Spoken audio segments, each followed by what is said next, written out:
Hey everyone, welcome to Garden Variety Ethics. My name is Sam, and I'm starting this channel to discuss ethical issues, predominantly animal ethics and veganism. What I want to do with this channel is to provide both accessible information and discussion, so that anybody but watching can learn about these ideas. But I also want to provide more in-depth argumentation regarding theory and its application for those who are interested in breaking things down a bit further. At first, I'm going to discuss and focus on animal ethics and the philosophical underpinnings of veganism. But shortly after, I plan on releasing other series, one dedicated to learning how to cook and ferment plant-based food, and another dedicated to human rights issues as animal rights issues. Over time, I'll probably change or add to the series to keep things interesting, but for now, here are the ones that I have in store. Philosophy. In this series, I'm going to discuss and analyze philosophical arguments in favor of veganism. This is where the heavy-hitting theory is going to come in. For example, one of my videos is going to be about Peter Singer's essay, All Animals Are Equal, where he argues that non-human animals deserve the same moral consideration as humans. What's interesting, though, is that because no one theory is universally endorsed, many different positions are occupied by different vegans. While most share the main ideas, the extent to which and the reasons why they hold on to those ideas differ. There are still topics among vegans that are debated and controversial. As a result, many of the views that I present won't be the ones that I endorse entirely. I'll share my thoughts about the positions, but I'd also like to hear what you think about them. I'm still learning about this stuff too. Food. In this series, each video is going to be devoted to a particular food. I'll discuss anything interesting or nutritious about it, and then present one recipe that I use that highlights that food. Most of my recipes will be very simple, as I'll try to show how easy and tasty it is to eat vegan. My first video will probably be on wheat, where I'll show you how easy it is to make fresh homemade bread. As with the previous series, I'd love to hear what you think, and how it goes if you make any of the recipes. I'm no chef, obviously, so I'm open to suggestions. Human rights is animal rights. In this series, I'm going to discuss various human rights issues, some of which arise in context of animal agriculture. As I'll discuss in my next video, what is veganism?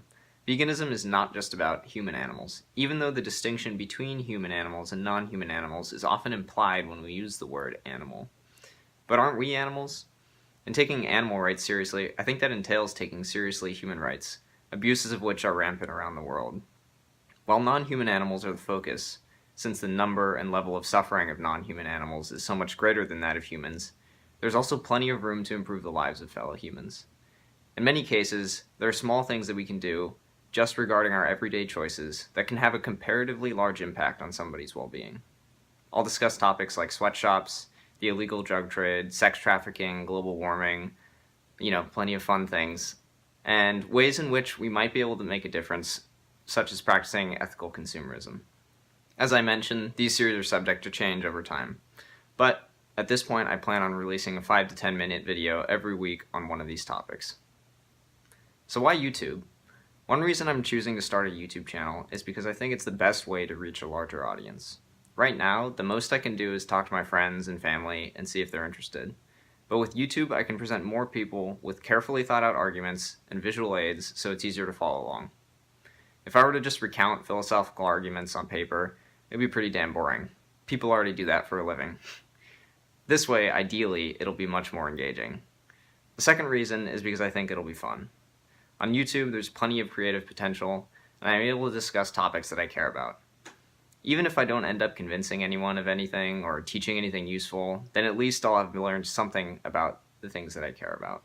Ideally, I want to put forth arguments that cause people to analyze their values and reconsider how their decisions cohere with those values. But if these arguments fail, I can still change what one knows about what they value. For instance, if you think it's wrong to subject animals to excessive harm or to torture them, and believe that animal agriculture does not subject animals to those conditions, then you would believe that it's okay to use animal products. But what if the information you have about the conditions of animal agriculture is incomplete or mistaken? What if you found out that one of the most brutal and cruel industries in animal agriculture, the veal industry, exists and continues to be supported because of the dairy industry? Or what if you found out that in the US alone, 260 million newborn chicks are thrown into shredders every year as unnecessary byproducts of the egg industry? Even if you didn't change how much you value the lives of these animals, or how they're treated, so long as you value them in any marginal degree, The new information might make you realize that your actions aren't in line with what you value. Let's say that information I provided to you is false. It's not, but let's pretend that it is for a moment.